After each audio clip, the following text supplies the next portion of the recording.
नमस्ते। तुस दिक्खा दे हो द न्यूज़ रूम 24 आवाज़ ते आऊँ पवन शर्मा। नवी सरकार ते लोकें दे मुद्दे एक नवे एपीसोड च तुंदा मता स्वागत। बरखा लगी दी है, बरसात चला दी है, इसलिए कई इलाके च पानी फिरा दा, तवियें झाड़ आवा दा, दरिया च नहा दा पानी बधा दा, जिन्ने भी नदी नाले हैं सारे इसलिए उफान पर ने। प्रशासन की बखी दा अपील भी की जा रही है, पानी दे कोल नहीं जाना, पर जिथे पानी तुंदे कोल आई है उत्थे केह् करगे हो। अखनूर की हालत देखो। अखनूर मेन बाजार जिहड़ा तुस आखी सकदे हो कि मेन शहरां दे विच नाले जिहड़े 4-4 फुट रही जमीनां इंक्रोच हो गेदियां। पानी अपना रस्ता तो भुलदा नहीं, पानी तो अपना रस्ता बनाई लैंदा। पानी आया, रमन गुप्ता हुंदा पूरा स्टोर है उत्थे, उनका सीमेंट का काम है, लोहे का काम है, लेकिन पानी ने उनकी हालत खराब कर उड़ी है। लोगों के घरें अंदर पानी चली है, दीवारें की दरारां तक आई इस पानी कन्नै। जो बट्टा रुड़ी आई आ, अगर तुम गल करो तो नुकसान की तो मता सारा नुकसान लोगों का हुई आ। रमन गुप्ता की दुकानों के अंदर तक पानी पुजी है। मुनसिपैलिटी वाले के प्लान बनाया जां उत्थे जिहड़ा नाले बने दे, जिहड़ा एक UWD डिपार्टमेंट है, उन्हें के कीता है थोड़ी ये लोगों की समझ नहीं आ रही। शहर के लोग आपू परेशान है कि मुनसिपैलिटी अखनूर जिहड़ी है इन्हें के कीता है थोड़ी। जिस मर्जी बखी चली जाओ, जिहड़ियां पहला से एक खबर चलाई ही कि गलियां दे विच गंदगी दे ढेर लगे दे, नाले की सफाई नहीं हुई, उत्थे भी लोगों के घरें पानी चली आ। पर यह रमन गुप्ता वाला जो स्टोर है, इत्थे बड़ी ज्यादा तबाही होंदी हुई है। वो बेचारे बहुत ज्यादा परेशान ने इस चीज को कि आखिर उनका कसूर क्या कि मुनसिपैलिटी वाले इस इलाके की सफाई क्यों नहीं करवाई।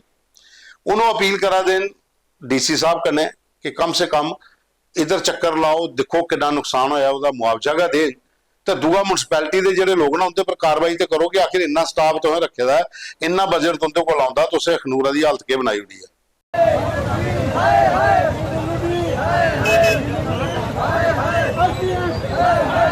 बड़ा मेन है जदों का अंडरग्राउंड नाला बनाया, पहले फिर भी थोड़े ठीक है। अंडरग्राउंड जो नाला बनाया पिछले 3 साल का, ये अंदरों ब्लॉक हो गया। इंदे कोल जाओ, मुनसिपल कमेटी वाले कोल जाओ, वो आखते PWD वाले कोल जाओ, PWD वाले वो आखते R&B वाले कोल जाओ, फ्लड वाले कोल जाओ, वो फिर आखते नहीं दी थल्ले पाइपां आई दियां, तुस उंदे कोल जाओ अपना PH वाले कोल। वो पाइपां जिन्ने चिर थल्ले नहीं होन, उप्पर नहीं होन, ये नाला साफ नहीं होया, इन्ने चिर ते साड़ी मुसीबत है। साढ़े घर इत्थे ना 2 आदमी, एक द्वारकानाथ और मिल्खी राम दी, साड़ी घर दी दीवारां के टुटी गई। एक रमेश लाल है, ਉਹਦੇ ਘਰ में सिंह उनका अंदर भी पानी आया। इस रस्ते की देखो हालत, देखो इन्नी बुरी है कि पूछो मत। पूछने वाला कोई है तो फिर मतलब आखन पे यहाँ पे सारा हिंदुस्तान मतलब जो है टप है। हिंदुस्तान की ये बिल्कुल थल्ला मिट्टी मिला दे लोग, ये प्रशासन के मिला दे। सिर्फ 4 फुट नाला रखेगा, 4 फुट नाले में ऊपर पूरा डिस्काल का पानी आता, और जिन्ना भी पानी आया सारा रोड ने अपना नाला ब्लॉक किया। उसके बाद जिन्ना भी पानी ओवरफ्लो होया पूरा सारी कॉलोनी च बढ़िया। पूरे तो मार्केट देखो, दुकानें के पूरे शटर टुटे दे, घर जी देखो लोगों की कंधा टुटी गई, गलियों पानी भरे दा। Hello everyone. SR College of Competitions has been guiding civil services aspirants for the last 25 years with consistently strong result and a track record of successful candidates. If you're a graduate, our regular batches are designed to give you a focused start for IAS and JKS examinations. अगर आप college में हैं, हमारे foundation batch will help you build the right base from the beginning. Our course offers complete syllabus coverage, prelims plus mains, GS paper 1 to 4, essay and CSAT. We have experienced UPSC and JKS faculties. We provide updated study material, regular tests, daily and weekly answer writing sessions, personalized feedback and mentoring by UPSC qualifiers. For free guidance session, you can call on the numbers given on your screen. ਹੁਣ दूई बखी मैं गल करा तो डिस्काल वाला road जो national highway आता पुंछ वाली बखी का, उत्थे फर्नीचर हाउस है, वह बेचारा कम से कम भी कोई 60-70 लाख रुपए का नुकसान होया।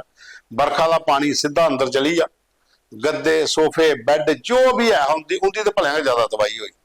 इधर तो चलो रमन गुप्ता उनते भी नुकसान होया, पर इतने लोहा बेदखा बाहर जो सीमेंट से गया वो जो बिच डुबया वो तो लभना नहीं, जो लोहे वाला चलो फिर तुस साफ करिए बट्टा कड्ढिए तो चल सकते हो, लेकिन दुकानों के अंदर नुकसान होया।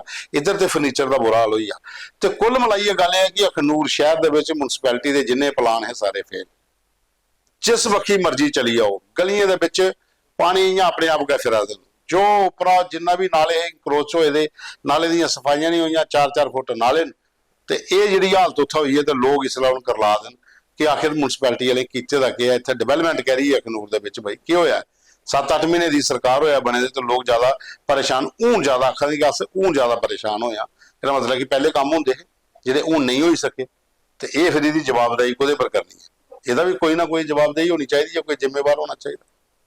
खैर चलो, लोगों का नुकसान होया म्यूनसिपैलिटी वाले तो पहले भी असं 2-3 खबर चलाइया, तो आखते नहीं जी सब कुछ ठीक है, ऐसा तो कुछ है नहीं है। लेकिन हूँ जो बरसात आई है फिर पता लगा कि नाले किन्ने ओवरफ्लो होंगे तो कोहदे घरें का नुकसान होंदा। ਉਹਦੇ ਬਾਅਦ ਸਾਡੇ ਕੋਲ ਇੱਕ ਮੁੱਦਾ ਹੋਰ ਆਇਆ ਦਾ, ਇਹ ਹੈ ਰਤਨ ਲਾਲ ਹੋਰਨਾ ਗ੍ਰਾਮ ਬੱਟਲ ਖੜਾ ਬੱਲੀ, ਇੱਥੇ ਪੀਣੇ ਦੇ ਪਾਣੀ ਦੀ ਹਾਲਤ। ਇਹ ਵੀਡੀਓ ਦੇਖੋ ਤੁਸੀਂ, ਇੱਕ ਬਜ਼ੁਰਗ ਨੇ ਉਹ ਨਲਕਾ ਗੇੜਾ, ਪਾਣੀ ਜਿਹੜਾ ਹੈ ਉਹਦਾ ਲੈਵਲ ਬਿਲਕੁਲ ਡਾਊਨ ਹੋਈ ਚੁੱਕਿਆ ਦਾ। ਉਹ ਆਖਦੇ ਕਿ 10-15 ਮਿੰਟ ਗੇੜ ਗਏ ਤੇ ਉਹਦੇ ਬਾਅਦ ਚ ਪਾਣੀ ਥੋੜਾ ਬਹੁਤ ਆਂਦਾ ਹੈ। ਤੇ ਇਸ ਕਿਹੜੇ ਇਲਾਕੇ ਦੇ ਵਿੱਚ ਹੁਣ ਪੀਐਚਈ ਡਿਪਾਰਟਮੈਂਟ ਤੇ ਕੰਸਰਨਿੰਗ ਮੰਤਰੀ ਸਾਹਿਬ ਜਿਹੜੇ ਸਤੀਸ਼ ਹੋਰ, ਉਹਨੇ ਇੱਕ ਵਿਜ਼ਿਟ ਕਰਨੀ ਚਾਹੀਦੀ ਹੈ ਕਿ ਜਿਹੜੇ ਗਰਾਇਆਂ ਦੇ ਵਿੱਚ ਲੋਕਾਂ ਦੀ ਪਾਣੀ ਦੀ ਪੀਣੇ ਦੀ ਦਿੱਕਤ ਆ ਰਹੀ ਹੈ, ਉੱਥੇ ਅਧਿਕਾਰੀਆਂ ਕੀ ਨਿਰਦੇਸ਼ ਦੇਣ, ਪੀਐਚਈ ਵਾਲੇ ਜਾਣ ਤੇ ਉੱਥੇ ਦੁਬਾਰਾ ਕਰਨਾ ਜਿਹੜੇ ਕੋਈ ਵੱਡੇ ਬੋਰ ਨਾ ਕਰਾਏ ਜਾਣ ਤੇ ਥੋੜਾ ਜਿਹਾ ਲੋਕਾਂ ਦੀ ਪਾਣੀ ਤੇ ਪੀਣੇ ਦਾ ਮਿਲੇ। ਕੱਲ ਵੀ ਅਸੀਂ ਖਬਰ ਚਲਾਈ ਕਿ ਮਤਾ ਸਾਰਾ ਇਲਾਕਾ ਉੱਥੇ ਐਸਾ ਹੈ ਜਿੱਥੇ ਜਿਹੜੇ ਲੱਗੇ ਦਿਨ ਡੱਗ ਵੈਲੀ ਜਿਹੜੇ ਉਹਦਾ ਵਾਟਰ ਲੈਵਲ ਜਿਹੜਾ ਲੋ ਹੋ ਚੁੱਕਾ ਦਾ, ਟਿਊਬਵੈਲ ਇਆਂ ਖਾਲੀ का ਪੇ ਦੇਣ, ਤੇ ਇਸ ਵਕੀ ਥੋੜਾ ਧਿਆਨ ਦੇਣ ਦੀ ਜ਼ਰੂਰਤ ਹੈ। ਉਹਦੇ ਬਾਅਦ ਚ ਅਸੀਂ 2 ਦਿਨ ਪਹਿਲਾਂ ਵੀ ਇੱਕ ਵੀਡੀਓ ਦੱਸਿਆ, ਅੱਜ ਫਿਰ ਦੱਸ ਰਿਹਾ, ਬਰਸਾਤ ਹੋਈ ਹੈ ਇਹਦੇ ਕੰਨੇ। ਹੁਣ ਦੇਖੋ ਤੁਸੀਂ ਏਮਸ ਕਲੋਨੀ, ਇਹ ਲਾਲੂ ਗੁੱਜਰ ਹੋਰੇ ਸਾਨੂੰ ਭੇਜਿਆ ਦਾ, ਇੱਥੇ ਇਸ ਲਈ ਵਿਜੇਪੁਰ ਦੇ ਕੋਲ ਜਿਹੜੀ ਬਸਤੀ ਹੈ ਇੱਥੇ ਭਲਿਆਂ ਬੁਰੀ ਹਾਲਤ ਹੋਈ ਹੈ। ਬਰਖਾ ਦੇ ਕੰਨੇ ਤੋਂ ਉੱਥੋਂ ਨਿਕਲੀ ਵੀ ਨਹੀਂ ਸਕਦੇ, ਤੁਸੀਂ ਗਲੀਆਂ ਦੀ ਹਾਲਤ ਦੇਖੋ, ਪੂਰੀਆਂ ਗਲੀਆਂ ਜਿਹੜੀਆਂ ਚਿਕੜਾ ਨਾਲ ਭਰੋਚੀ ਹੋਈਆਂ। ਅਗਰ ਇਹ ਬਲੈਕ ਟਾਪ ਇੱਕ ਵਾਰੀ ਹੋਈ ਜਾਣ ਤਾਂ ਕਮ ਸੇ ਕਮ ਥੋੜਾ ਜਿਹਾ ਇਹ ਵੀ ਬਸਤੀ ਵਾਲੇ ਲੋਕ ਜਿਹੜੇ ਇਹ ਸੁੱਖਾ ਦਾ ਸਾਹ ਲੈ ਸਕਦੇ। फिर उसके बाद अजय कुमार होरें सानू एक भेजे दा वीडियो, यह है तहसील खड़ा बल्ली ग्रां डोरी वार्ड नंबर 6 मल्ला खत्तर। ये कोई 1 किलोमीटर का रस्ता है, नाले का कन्ना कन्ना चलता है, पैदल चलने का रस्ता, तो गड्डी तो इधर निकली नहीं सकती, जिस हिसाब रोड है वो चाहते हैं कि लोगों का पैदल चलना भी मुश्किल हो जाता है। इतने पोल लाए जान साइड पर, एक तो मिट्टी का कटाव नहीं होएगा, तो कन्नै लोग भी बेचारे को नाले को बची जाएंगे।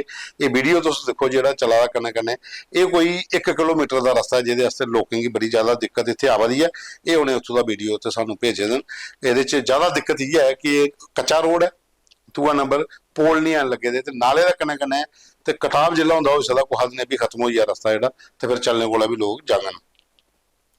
ਉਹਦੇ ਬਾਅਦ ਚ ਇੱਕ ਪੰਚਾਇਤ ਮਜ਼ਦੂਰ ਦਰਸ਼ਨ ਲਾਲੋ ਨੇ ਭੇਜਿਆ ਕਿ ਪੰਚਾਇਤ ਮਜ਼ਦੂਰ ਗ੍ਰਾਂ ਸੰਡਲ ਬਾਬਾ ਮਹੀਮਲ ਦਾ ਦੇਵ ਸਥਾਨ ਹੈ। ਉਹ ਆਦਨ ਕੀ ਕਮ ਸੇ ਕਮ ਵੀ ਕੋਈ 2-3 ਕਿਲੋਮੀਟਰ ਦਾ ਰੋਡ ਹੈ ਜਿਹੜਾ ਪਿਛਲੇ 10-12 ਸਾਲ ਦਾ ਬਣਿਆ ਨਹੀਂ ਹੈ। ਇੱਥੇ ਬਲੈਕ ਟਾਪਿੰਗ ਹੋਈ ਆ ਤੇ ਬਾਬੇ ਦੇ ਦਰਬਾਰ ਜਾਣੇ ਵਾਸਤੇ ਲੋਕਾਂ ਦੀ ਕੋਈ ਪਰੇਸ਼ਾਨੀ ਨਹੀਂ ਆਵੇ, ਤੇ ਅਗੀਆਂ ਵੀ ਜਿਹੜੇ ਕੋਈ ਦਰਜਨ ਭਾਰੇ ਗ੍ਰਾਂ ਜਿਹੜੇ ਅੱਗੇ ਪਿਛੇ ਨੂੰ ਨਹੀਂ ਚੱਲਣੇ ਪਾਉਂਦਾ ਇਸ ਰੋਡ ਪਰ, ਉਹਦੀ ਬੜੀ ਜ਼ਿਆਦਾ ਦਿੱਕਤ ਇੱਥੇ ਆਉਂਦੀ ਹੈ। ਤੇ ਇਸ ਵਕੀ ਵੀ ਸਰਕਾਰ ਥੋੜਾ ਧਿਆਨ ਦੇ, ਮੰਤਰੀ ਸਾਹਿਬ ਥੋੜਾ ਧਿਆਨ ਦੇਣ।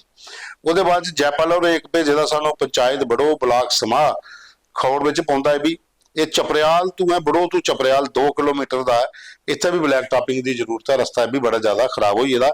ਤੇ ਮੰਤਰੀ ਸਾਹਿਬ ਤੁਸੀਂ ਲਿੰਕ ਅਸ ਭੇਜ ਕੇ ਤੇ ਦੇਖ ਲਓ ਜਿਹੜੇ ਤੁਹਾਡੇ ਇਲਾਕੇ ਦੇ ਇਸ ਵਕੀ ਥੋੜਾ ਧਿਆਨ ਦਿਓ। ਉਹਦੇ ਬਾਅਦ ਅਸ਼ੋਕ ਕੁਮਾਰ ਬਰਾਲ ਨੇ ਇਹਨੇ ਵੀ ਇੱਕ ਵੀਡੀਓ ਭੇਜਿਆ ਦਾ, ਪੰਚਾਇਤ ਸਲਿਓਟ ਵਾਰਡ ਨੰਬਰ 3 ਇਹ ਪੰਚਾਇਤ ਘਰ ਤੋਂ ਐਸਸੀ ਮਹੱਲੇ ਤੱਕ ਰੋਡ ਹੈ। वो आपू को दस देने इस रोड की क्या हालत है, तो तुम देख ही सकते हो कि किन्ने बुरे तरीके कन्नै उत्थे लोग रवा देन है कि नहीं है। रोड बने दे इत्थे डिवेलपमेंट के कोई जिहड़ी आखा दे सुना दी कोई काम नहीं कदे होया। मते सारे ग्राएं दे विच जिहड़े लिंक रोड नाल जी हालत खस्ता हो जाती है, कई जगह पर ट्रैक्टर नहीं चलते तो कई जगह पर पैदल भी चलना मुश्किल है। ये तुस वीडियो जिहड़ा देखिया ये उत्थों दा सलेट दा, इहदे च भी बड़ी बुरी हालत जिहड़ी लोकां दी उत्थे होई दी है। अज दे प्रोग्राम च बस इयै साडे कोल फोटो दी वीडियो मुद्दे है। कल तुम दिन फी मिल गई, प्रोग्राम की पूरा देखियो, लाइक करियो, शेयर करियो, कमेंट भी जरूर करियो, ज़्यादा को ज़्यादा प्रोग्राम की शेयर करना।